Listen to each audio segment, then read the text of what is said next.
Chish, Yanatuane, Shukwa, Twasaguya, YouTube Kanak, Kakwatan, Kakonak Ketush Alaska Airlines. Ketush on. They're no good. They're not nice. I want to wait till we were broadcasting, so I can say. Anyways, we're going to go through a couple of things. Apparently, Apple is updating everything simultaneously as they do about this time of year. So my program's been crashing like crazy, which I'm just attributing it to the general mood of things. But what I would like to do is go through your first set of words that you guys have selected. And you can hand me another set of words tomorrow. But looking at all those nouns that we went through, if you see any of the nouns that are in there, those are off limits. So you might have an asterisk next to some of the ones that you did choose. We won't get to all of them today. There's a couple I've got to finish entering. But what I do when you give me these words, there's a couple of things I'm looking for here. One, for you to sort of have a little bit of say in your own language learning path, so that there's additional things that you can sort of learn in addition to what beginning Tlingit lays out here. I think beginning Tlingit makes a lot of sense. Once you get up into conjugating verbs and doing other stuff, there's another set. Intermediate Tlingit was in the works for a long time. There's a draft of that on tlingit.info under the resources tab. And then I took that and started a project called Understanding Tlingit Verbs. It was born out of Intermediate Tlingit, but takes things in a slightly different direction. If you want to look ahead to Tlingit grammar, you can always check that thing out. You should always be looking at ways to just fill your life with language. I was working on a video session this morning. After I'm not going to say I missed my plane, I'm going to say they wouldn't let me on. And it was a 90-minute session where if we went for 90 minutes, I'd say 85 of those minutes were in Tlingit. It was during the Clan conference last year in November. And I just scooped up we had, I think, 14 fluent speakers with us at the time, and it's very rare. And so for those of you working in other languages like Xinjiang or Haida, you can't get that. It's really unfortunate. Maybe if you went to Haida Gwaii, you could get that. But when you've got this pocket of speakers together, and you're at a conference where language is the theme of the conference, I just, and some people got a little upset with me because I was going in, and it's unfair. I was pulling people out of sessions because I know who most of the fluent speakers are, especially the ones who are willing to work with us. And so we had, I did it a couple times through the clan conference, but the speakers can give you things that no one else can give you. One of the things is, as you're putting language together in your mind, to always keep in mind that a fluent speaker is going to the parts move differently for some reason. You grow up with the language, and then the parts just move differently. You think in that language. And that's not to say you can't get there, but a process of getting there is going to the fluent speakers and really taking a lot of chances and diving into the deep end of the pool now and then. Anyways, there's a lot of ways to surround yourself with language learning. Some of that is going to be drilling the stuff that we're working on. Your set of words, the set of nouns that you should. This first set of nouns, there's a lot of them. I haven't counted them. But you should know them by Thursday. So Thursday we'll do our little slideshow. We'll go around the room, and without looking at any notes, not having the words up, you should be able to get it. You should be able to say what that thing is and click it. We could practice in here, practice in here again. And then you can watch any of the classes we've had online. And so if you want to practice that way, you practice that way. There's flashcards under when you go to beginning Tlingit, I think there's a little section that says lessons. When you put your mouse over there, there's some drop-down menus. Go to beginning Tlingit, and you'll see some of the handouts for this class, including some of the slideshows that we've done. I think we've only done one. Also, there's audio. You can download audio, put it on your whatever kind of device you have and carry around if you have one. Although I had a student for the last 2 years, and he was always asking me to put things on cassette tapes for him. And I said, that's your thing. It's like, I've got a tape where you come in and use it, but I'm not going to sit and make mixtapes for everything. But there's audio available. For some of the audio, there's printed versions out there. Some of it's translated, some of it isn't. And honestly, you got to put yourself in a situation where there is no translation, where you're just listening to the language, and that your focus, it's not some background thing where you're doing dishes or whatever, but it's actually something that you're focused on, because that's how you internalize the rhythm of the language. There's a lot to speaking Tlingit. It has a rhythm, it has a pace, and these things might challenge you for a long time. I still have I talk fast sometimes when I speak in front of people, especially, or we're telling jokes and stuff, and so sometimes I shorten vowels, sometimes I forget where the tone marks are, and those good little things to pay attention to the whole time. But the more you listen to it, the more it makes sense. So there's a lot of sort of front work that you're doing that's putting Tlingit into your brain and putting Tlingit into your life. But there's a lot of background work too. There was an elder named Walter Austin who said, your ancestors knew what the subconscious was, so they put things there for you. And when you learn this language, it's like you've unlocked that door. These things come down. And so there's a lot of things like that, no matter where you're from, no matter who you are. If you're here on this land and you're speaking and studying this language, you get connected to something that's been here for 10, 15, 20,000 years. So sometimes you just got to put yourself into that environment too, and just sort of force yourself to stay in there. And it's a challenge, and sometimes one way to do that would be there's a number of translated stories. Like one project we're working on is the Hashuka and Hatu Nagu Yis, are these 2 volumes that the Downhowers translated. And we're trying to get all of that Tlingit together and to put it online so people can listen to the stories and read them at the same time, read the Tlingit and read the English. And then you also know the translation, so you just walk around. And I know people who, their method of studying is they would listen to that same story over and over and over and over again. Because your brain puts the pieces together, your spirit puts those pieces together. And it's not always sort of conscious type of work. So that's a big part of language acquisition. And people do that with all languages. It's just in Tlingit and Haida and Tsimshian. You can't just move somewhere where that's the primary language. You do that with a lot of other languages. You do that with Yupik. You go somewhere where Yupik is maybe not the majority spoken, but it's spoken probably 30–40% of the time at least. So with Tlingit, we do a lot of manufacturing. There are going to be a number of opportunities, though, this coming year to experience language in the community. Starting hopefully in October, every other Saturday there will be a language in the afternoon. It's just really people getting together, engaging in the language, and trying to share methods of bringing the language back home, keeping it in the family, which is the key. When you talk about language revitalization, there's all these different sort of things you could talk about, but really what it comes down to is our parents communicating with their kids. Is it going intergenerational in the home? If it is, then everything's fine. If it isn't, then everything's in danger.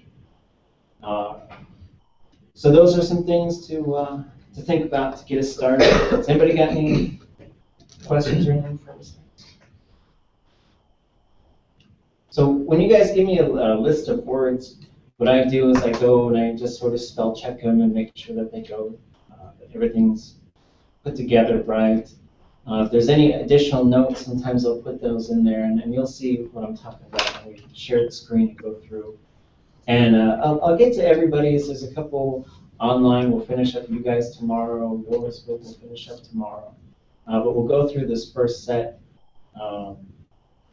There might be a couple that I did recognize that were already in the beginning Tlingit now. So I'll ask you to pick new ones. And then we'll just start working through these. And this will be part of our regular routine. So that you're not on your own trying to pronounce these words that you might not have had a chance to practice. And then if you wanted to practice more, the classes will be online if you want to find those little portions and practice. The other thing is with the verbs, what I'll do is I'll just put them into a default category, which for us is third person pronouns and perfective form of the verb. That means if you picked a verb, I'll put it into that form for you. And then we're not going to worry about conjugating the verb. If you have any questions about any of that stuff, you can always ask. But for now, we're just going to sort of let it go. Your job is just to learn this one form of the verb. And it's one of the more common ones. You know, you could say that the perfective first person is maybe more common. But third person perfective allows you to tell a story about something that happened to a person, which is pretty common with language. Right? The other thing is what happened to me. That's another thing. When we get into, you know, the right here and now, this is how I feel, this is what I think, this is what I'm doing, it gets a lot more complicated. So we'll just go with this one first. All right. Well, let me screen share. Everybody online? Everybody doing okay?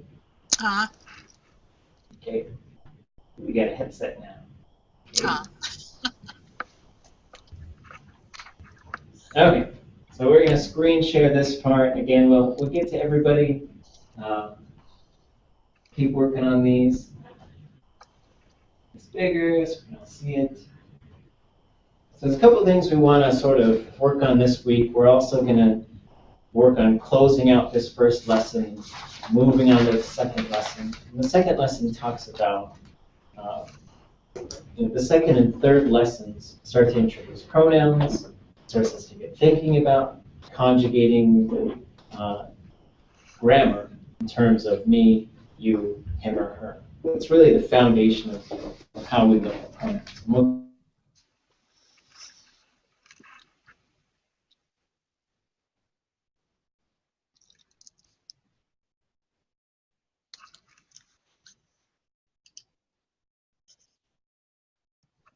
The negotiations that are going on right now is how do we document certain things? For example, a kinship term. If you looked up a kinship term in the dictionary, say, I want to know how to say my child. So you can look it up and it says do yeti. So the first part is someone might walk around and saying do yeti, do yeti. But then if they wanted to conjugate it for my child, you might say, well, that's yeti. So you've got a pronoun that's sort of switching. There's also a number of words that exist that need to belong to something else, right? So like, and I think in English they work this way as well. Like if I just said under, that doesn't make a lot of sense, right? Even if you said, where's the backpack? And I said under underwear, right? And I laugh.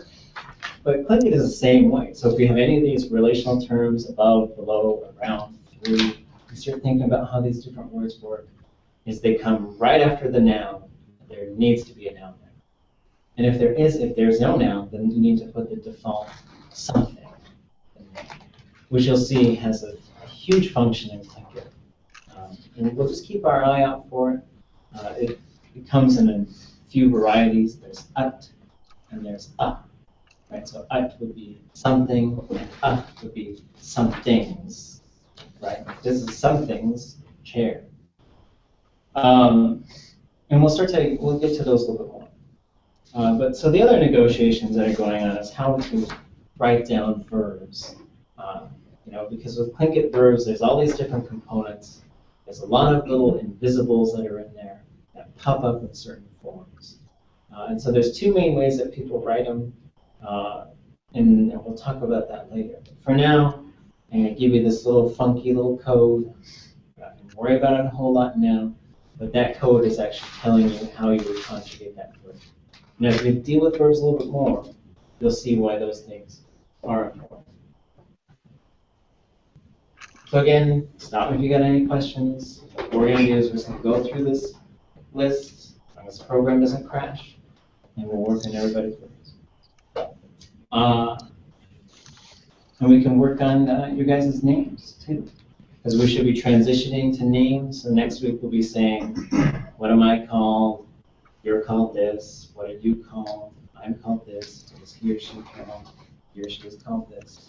There's going to be a lot of name learning going on in here. And it's, it'll take us a little while, but we'll get it. We'll get there. So for starters, if it's your list, have you say your name, and then we'll all repeat it. So say it twice, and then we'll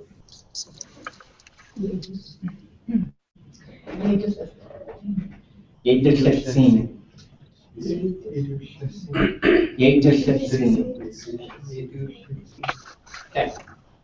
So your word list is berries.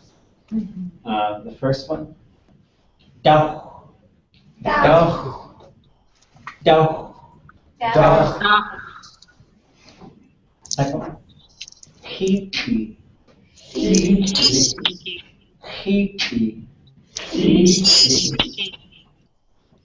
The third one, Purgative, Purgative,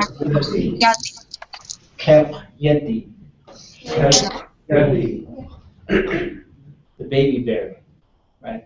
That one's fun. So there's a lot of hard things about Tlingit, but here's the thing, like, if I were speaking English, what do you call a baby dog? A puppy. Baby goat. A kid. Baby pig. Piglet. Baby cat. Chicken. Baby goose. Yeah. Right, so you gotta remember all these different things. With Tlingit, you learn the noun, you learn the name for it, and then you just put jet at the end. Boom, every time. Puppy, kitten, gosling. What's a fox? What's a fox? Little one? Kit. You don't have to remember any of that stuff. They're all just yeti. And yeti could also be anything that's sort of a small version. And there's a number of ways to make things small. If you could say, you could say a black bear teenager, or sort of, that's sort of somewhere in between. It's adolescence, basically. But yeti would mean like a child or a small one. Another really fun one is late, is snow. We've learned that. But sometimes when it's snowing, it's just really this fine, powdery dust. It's called yeti. Snow babies. Right? It's really fun. It's just fun the way that Tlingit looks at things. You can say babies, you say children. Yet is really a child. Okay. I like the word for children. Oh, Ganyeti. Yeah. With babies. We can have babies. Okay. Hockey. Hockey. Hockey. Hockey. Hockey. Hockey. Hockey. And that verb comes from a verb, and the verb is to mash something really fast, which is what you do with soap berries. So those are soap berries. Anybody not have soap berries? I don't know what that is. Okay. I'm making them in like a KitchenAid thing, which is awesome. I don't know if that's totally cheating, but it's so easy. What, you mean like a Cuisinart, like the blender things? Like the big fancy bread making KitchenAid. Oh, you mean mixers. like, yeah. Like they have whisk attachments. And... With the whisk attachment. Okay. It's changed my life. But the problem is, like, I'm kind of the only one who, my kids like to make them, but when you go to them, they have a little bit, but then I gotta eat like this. Because then I'll make, They're a little bitter. You start a little bit and then you just make it. They're so fun. Okay. Kahwe. Kahwe. Kahwe. Kahwe. Kahwe. Kahwe. Those are the high bush cranberries that grow up in the trees. I think they're technically a huckleberry or something. They're awesome. Delicious. Are those the bright red ones? Like, yeah. They sort of look like the blueberry bushes? Or is that... Maybe. They look like a tree. Okay. In Skagway and Dining, where I usually pick, where I pick the most of them, they get really big. You can pull them down and then pull them up. And they're in bunches.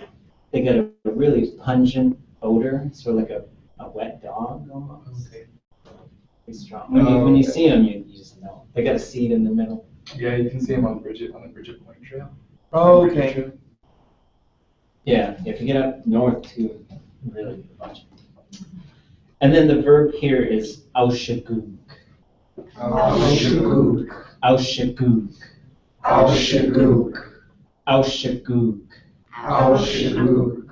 So there's another verb, ausaku, which means to know something. Aushagug is to know how to do something. And the way it's been explained to me is that you sort of mastered whatever that thing is.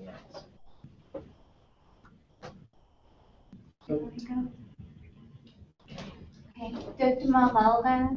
Tutmapaloga? Tutmalauga. Tutmapaloga. One more. Oh, Tutmalauga. Yeah. Sheesh. Kahwe. Kahwe. Kahwe. Kahwe. Kahwe. Kahwe. That, of course, comes from English. And I'll give you guys a guide that shows you how to speak Tlingit, where you can just convert anything into Tlingit sounds. There's certain sounds that don't exist in English. F, P, R, B, V. None of those sounds are in English. And so they just substitute TH. And so there's just substitutions for them. Fun. Fun. Fun. Fun. Those are good ones. Shach shuwu. Shachshuwu. Shach shuwu. Shachshuwu. Shach shuwu. Shachshuwu. So there are some words that that have this sort of other meaning, like a literal meaning. Shach is a blue heron. Shluk is a nose or a beak. It's the same word in Tlingit for a nose or a beak. So shach shuwu would mean a heron's beak. It's sort of like, not like, hey, look at that heron's beak. It's like, hey, I found a heron's beak. And there's no heron, right? So it's disconnected. And we'll get to some of that stuff as well, how that works. Were we gonna change it to Huckleberry or Connect? There's kind of, When we were like but going around. it's probably up to you. When I thought about it, I was working on this last night. That might actually be the kind of blueberries that you guys might have where you're from, as opposed to the ones that are on the trees. So it's entirely up to you. The other one is kanata. So we Connect. Okay, everybody's kanata, Kanata. kanata, Kanata. kanata. Kanata. I'm not going to change it on the screen, because the whole thing will crash. That's just what's going to happen.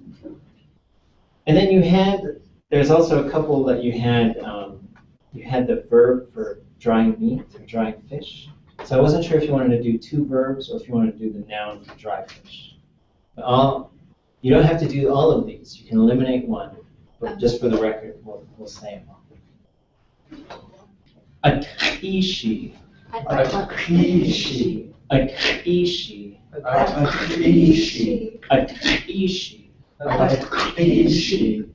And there's one regional difference, or maybe it's a personal difference. You could also say atuwakishi. The difference would be dried fish, and then the other one would translate to like the thing that somebody dried. Really slight difference. That's dry fish, and we cut it really thin. It usually gets smoked with some heat. And then a bucket is isha. Isha. Isha. Isha. Isha. Isha. And then the two verbs, and it's up to you whether you want to do two verbs and cut the noun, dry fish, or if you want to cut one of the verbs, it's still up to you. Uwahuk. Uwahuk. Uwahuk. Uwahuk. Uwahuk. Uwahuk. So that verb root means for something to be dried or to be just dry in general. Adewugud. Adewugud. Adewugud. Adewugud. Adewugud. Adewugud. And that means for he or she went there. And I'm not going to ask you to do it, but there's a couple of things that could change.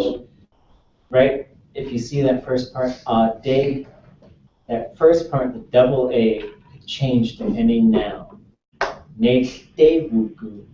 He or she went home. Shkundewugud. Shkundewugud. He or she went to school. Gundakehitidewugud. He or she went to the store. So it is something you can substitute, those first parts, that AA. And that's it. There's a few other like crazy things about motion verbs, but I'm not going to get into it. Sumik. Sumik. Oh, everybody. Well, Sumik. Sumik. One more time. Sumik. Sumik. Heen. Heen. Heen. Heen. Heen. Heen. So again, it could be water, again a cup, a river, a stream, or a creek. Any. Hinak. Hinak. Hinak. Hinak. Hinak. Hinak. So that's it's specifically it's a small creek or a small stream. Heat. Heat. Heat. Heat. Heat. Heat. Killer. Shagun. Shagun. Shagun. Shagun. Shagun. Shagun. So this one, so you see there's a long dash before it. And I'm writing it this way because it's showing that you can, for this one you can substitute a possessive pronoun right in the front. Ach shagun, right? And if I said like, inka kwashanik, ach shagun da. I'm going to tell you a story about my heritage, right? Now I'll probably tell you about my clan and my family and stuff. Inka kwashanik, ashakun da ya UAS. I'm going to tell you how UAS got started, right? So it's like its origin point, its history, the components that make it, that put it together. It's kind of a complicated word. When you say ha-shagun, now you've changed the possessive pronoun to our, which is ha, but now the word changes and it becomes like our ancestors. And it's this word that's used in a lot of ceremony, and a lot of prayers and other things like that. But it could just be, it could be literally all the parts that put something together. It could be if you walked in and your car was all in pieces for some reason. Those could all be a shagun.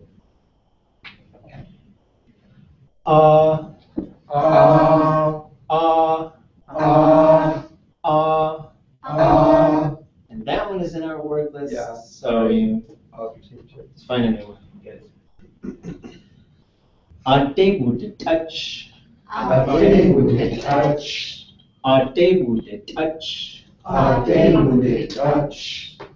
Ade would touch. Ade would touch. So that's somebody went swimming there.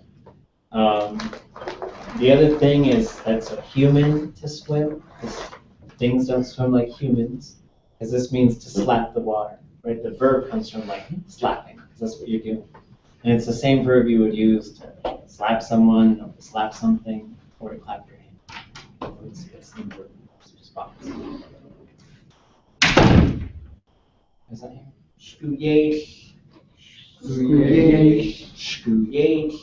Shkuye. He went to Fairbanks, but he'll probably be joining us. He's probably in a transition right now. Nashhash Adi.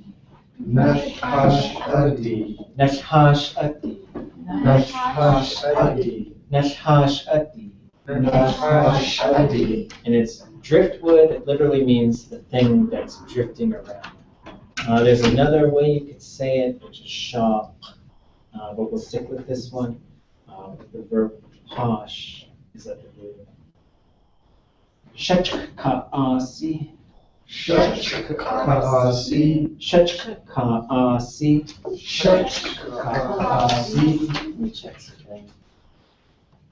I missed. Let me just check something.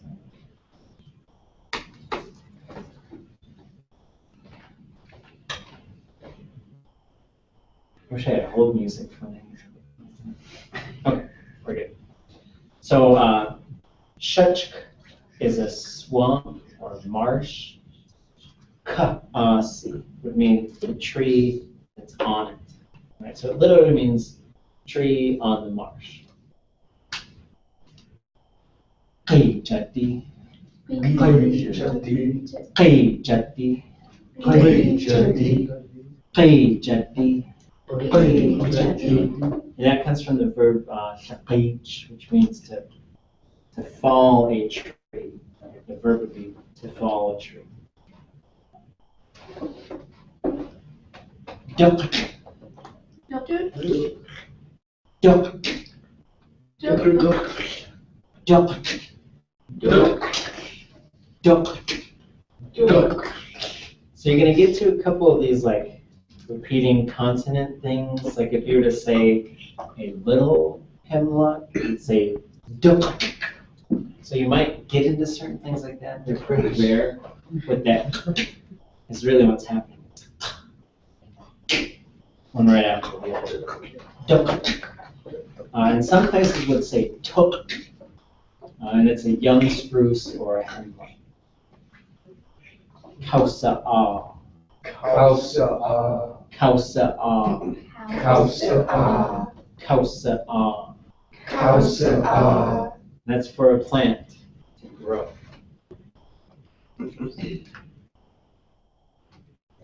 And Kayak is not here.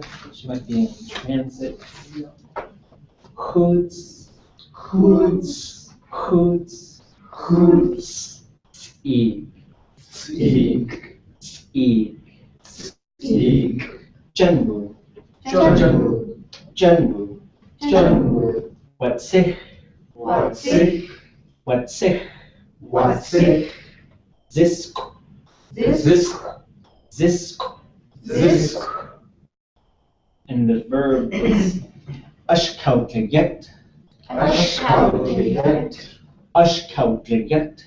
Ashkautlighet. Ashkautliget. Ashkautlighet. Kind of an interesting and different verb. There's a couple things. The ush built into it is kind of interesting. The verb root is the same word as child. So yet, possessed form is yeti. So it really means to pretend to be a child. And that's to play where you're up and you're active and you're running around. That could be basketball, it could be tag, it could be any of those things, but you're not sitting there. Kusbuk is games where you're just sitting there. You know, board games, puzzles. Then you didn't have your Tlingit name. I but did, now yes. I see it. Oh, And this is where oh, but that's wrong. Duska is not. I was crashing at this point. Okay. This is where there's some software update that happened today. That's what I get for using Mac products. And yeah, every time I try to change that, we just, so No, you can't change it. we'll fix it. Yeah, it's like I'm just going to be Achakisha. That's all I'm going to do. Okay, so say your Tlingit name. Nawea. No, Nawea. no. All right. Quwwakon. Quwwakon. Quwwakon. Quwwakon. I do a lot of my work on campus at night. When you drive this back loop at night, you see porcupines and quwwakon. You see chashakach and quwwakon. Just sheech quwwakon, quwwakon yakon. Heshka quwwakon. You don't see the boys, you see the girls and their babies. It's also a word for peacemaker. So the deer is symbolic for peace. I won't say who I was with, what I was doing, but one time I went to this traditional function, and there was some frustrations on the part of everybody. And when we left, we were just mad and just rah, rah, rah, rah, rah. When we drove by, and we all saw this deer. So then we were just like, I guess, well, I'm fine, I'm good. But as far as, so there's a lot of things that are really clan-based in Tlingit. So let's say there are two clans, like let's say your clan and my clan, we're just really fighting over a hat, which would be very common, right? There's this hat, we fight over it, or a crest, or something. And it's gotten ugly, and so maybe we want to resolve it. And so, or maybe somebody steps in, and someone from another clan who's close to both of us, or maybe not, but who's an individual from a separate third clan who's very knowledgeable about the culture, who's a very balanced individual, very patient, comes in, says, okay, what do you guys need to fix this? Okay, what do you guys need to fix this? Okay, here's what they want. And so they just negotiate that. And when they've resolved it, they would usually get a name that would be noun Purgative. So you'll see names like this: Gunha Purgative, Abalone Peacemaker, Shawat Purgative, Woman Peacemaker, Tekitkiya Purgative. So you'll see a lot of names like that. And so it becomes part of a name for somebody who plays that role in the culture of a peacemaker. When you go to Teslin, the underlined G is an underlined K, so instead of Purgative, it's Purgative. It's the exact same word, it's just a regional dialect. Tzacht, Tzacht, tzacht, tzacht, tzacht. tzacht. So this is one of our most powerful medicines, and the English name is really kind of ugly if you think about it. Well, I don't know how it works, where it comes from. So this is a really good one to just say, well, let's just all call it by its Tlingit name, because it has power, it has energy, it has tremendous healing properties. Everybody not know what Devil's Club is? Everybody know what that is?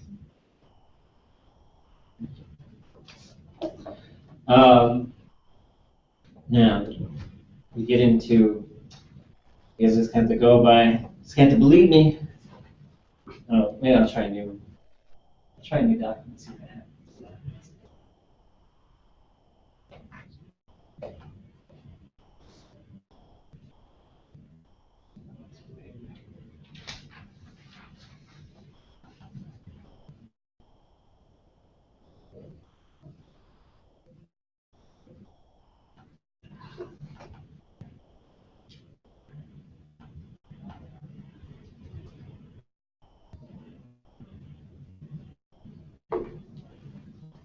Oops, thanks very much.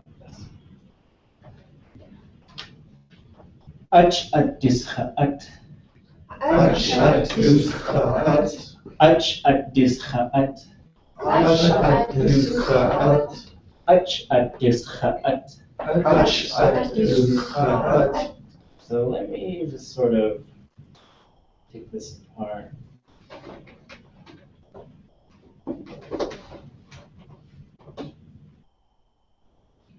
So there's a couple of things going on here. Tlingit has this thing called an Purgative marker. It's a CH. If you see a CH attached to a noun, it's telling you usually grammatically one of two things. One is there's sort of a complicated sentence. That's the one who's doing the noun, or doing the verb, sorry. And when we get to actual verbs, we'll see how it makes sense. You can say, ach, for example, ach tach, ach ish, asechan. My mother loves my father. Ach ta is my mother. Ach ish is my father. Asechan is the verb. He or she loves him or her. So the first one. Ach tach, ach ish, asechan. My mother loves my father. Ach ish, ach ta, asechan. My father loves my mother. So the CH is just saying who's doing the verb. Because sometimes the word order can move around as far as the specifying nouns. The grammar doesn't change because there's pronouns built into that verb. but sometimes you're specifying some stuff outside of the verb.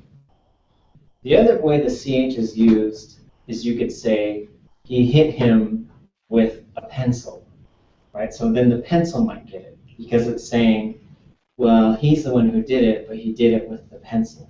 So it has these two sort of functions. One is to say who does it. The other is to say whether they do it with. So in this case, you're getting the second one. Punch would be the thing that you do whatever with. Ut is something. Du is someone. Scha is to eat things in little pieces. And then ut at the end is a thing. It's kind of a weird sort of word put together. It all means four. Okay. Ach at discha at. Okay, next one. Katuk, Katuk, katuk, katuk, katuk. katuk, Okay, this one's in our word lists. Oh, is it? Niche, niche, niche, niche, niche. niche. Atwugut, Atwugut, atwugut, atwugut, atwugut. atwugut. And that means he or she is walking around. So when we get into directions and motion verbs, it gets pretty funky. But one thing to remember is adevugut, he or she went somewhere, and you could change that. Atvugut would specifically mean to walk around without any specific direction. And so we'll talk about these verbs and how they function a little bit more. But I did want to start working through this list of things so you guys can start practicing these on your own. Tomorrow we'll look at the syllabus. We'll start game planning for how things are going in the grand scheme of things, where we're about to be going, and then also what is specifically expected from you and when. But the one thing to do today and tonight is to look through your list, double check it with the list of nouns that we've been working on, which is in your handout. And then if you duplicated one from there, just pick a new one. And also pick 5 new nouns and 1 new verb. So this gives you a total of 12. These are the 12 you're responsible for standing up and reciting to the group. When we get to that point, I'll have to double check our schedule tomorrow. Is everybody okay? Any questions? If somebody else has one of the words, we need to change it as well. No, it's okay if you guys are repeating words amongst each other, but I would rather they're not from the beginning. That was my own. Okay, that's all I got for you guys today. Thanks for hanging in there. Did you have anything? So you said the top at was a thing. Was it in the beginning, like on the bottom one? You said it was. So there's in this word there's an ut. So let me go back and put this back on there. So what we'll see going on here is we've got.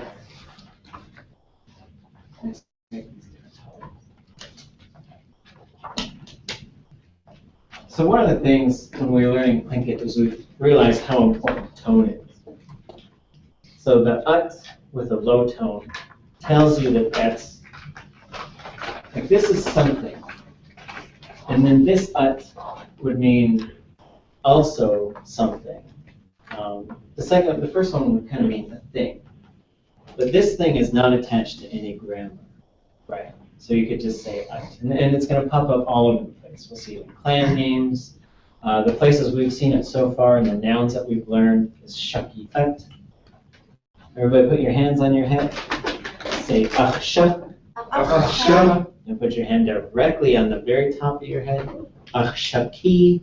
achshaki, So shaki ut would mean the thing on top of a head. And it's a headdress that people wear. The other place is shayet. So there's sha, yi, ut, the thing underneath the head. So sometimes things get really sort of literal, put them together in names like this. In this case, you have ut duscha. Now that one is an object pronoun. That means ut duscha, somebody ate something, right? Or the way it's usually just translated is things are eaten, right? And so in this case, you're getting the thing that somebody eats something with. Right? So the first one is the something connected to the verb. The last one is the something, just the thing in general. It's getting a little bit funky, but we're starting to get into grammar, how it really works in Tlingit. It takes a number of times to see it until the pieces start to really click for you, because there is this separate set of pronouns. Like you could say, and we're going to get to this next week when we learn names. So the thing that we learn in Tlingit is you could say, blank, you do something. And this means I am. The breakdown here is the du. We see the du in there, and we're going to see it in a number of different verbs and a number of different verb forms. So if we were to translate things and think about them the way they work in English, you might say, I call it this, you call it that, he calls it this, people call it that. Right? So this means, the du kind of means people do. But it usually just gets translated as it happens. So the way that we really translate this is what I call. This is what people call. And it's kind of a funky grammatical thing. I wouldn't say it doesn't, double negative, exist in English, but it's not very common in English. You might say, for example, cha is to eat something. De would be people. So you could say, it's edible, right? It's inedible. So the way that was translated is people eat that. People eat it, and people don't eat it. Right? So we're going to see the way that it functions in Tlingit. The first time we start taking these things apart, that we get most.